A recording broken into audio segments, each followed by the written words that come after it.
Assalamualaikum warahmatullahi wabarakatuh. Bismillah, walhamdulillah, wassalatu wassalamu ala sayyidina Rasulillah wa ala alihi wa sahbihi wa mawala. Amma ba'du, sahabat dan saudaraku yang sangat saya muliakan, semoga kita semua dimuliakan Allah Subhanahu wa taala.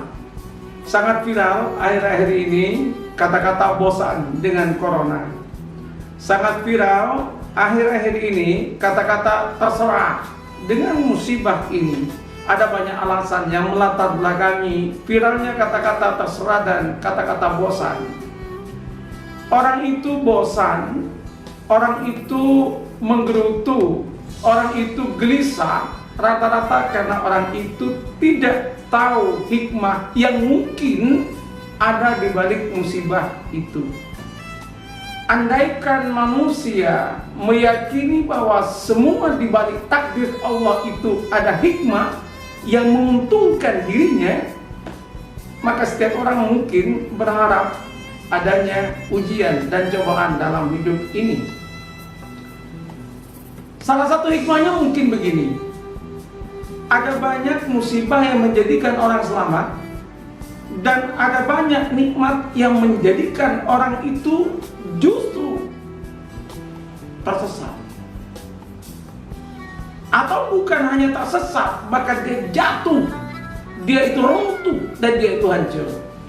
Ada kisah lama yang sering saya kisahkan, kisah tentang seekor kera yang dia lagi naik ke pohon kelapa yang sangat tinggi.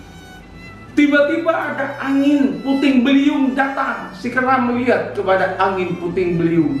Kera itu kemudian memegang erat terhadap pohon kelapa itu. Puting beliung lewat, kera itu selamat. Besoknya ketika si kera ini naik lagi ke atas, ternyata ada lagi angin topan. Kelihatan oleh kera bahwa ada angin topan. Dia memegang erat itu pohon kelapa. Angin topan lewat, dia masih selamat. Besoknya tidak ada puting beliung, besoknya tidak ada angin taufan. Yang ada besoknya adalah angin sepoi-sepoi, sejuk luar biasa. Ketika kera itu naik ke pohon kelapa, dia menikmati sejuknya angin dan semilirnya angin. Ternyata dia ngantuk dan kemudian dia jatuh.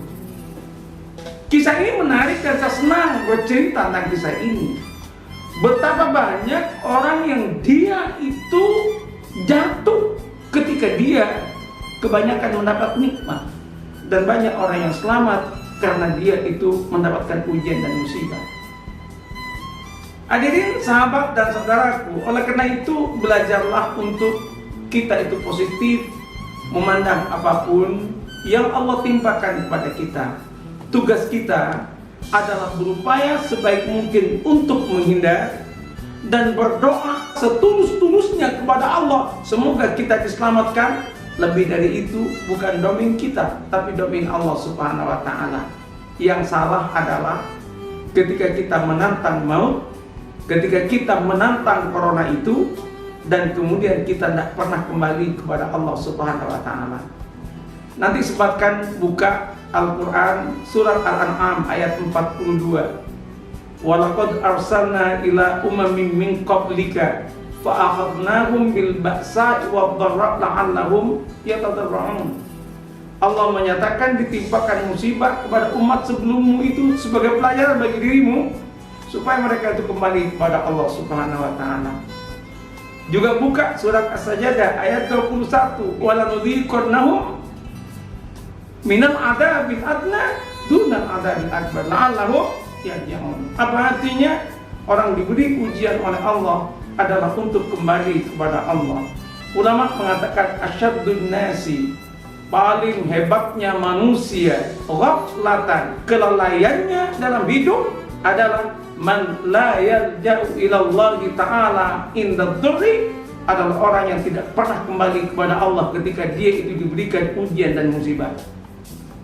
Wa asyaddun nasi yaqadatan, dan orang yang paling sadar, orang yang paling hidup hatinya adalah orang man yarja'u ilallahi ta'ala indan ni'ami, ketika diberi nikmat oleh Allah, dia masih tetap kembali kepada Allah. Karena pada biasanya orang yang diberikan nikmat oleh Allah, dia yang menjauh dari Allah. Sementara orang yang diberikan musibah oleh Allah, biasanya dia itu mendekat kepada Allah. Yang paling parah adalah ketika orang diberikan nikmat melupakan Allah, dan ketika diberikan musibah juga melupakan Allah subhanahu wa ta'ala.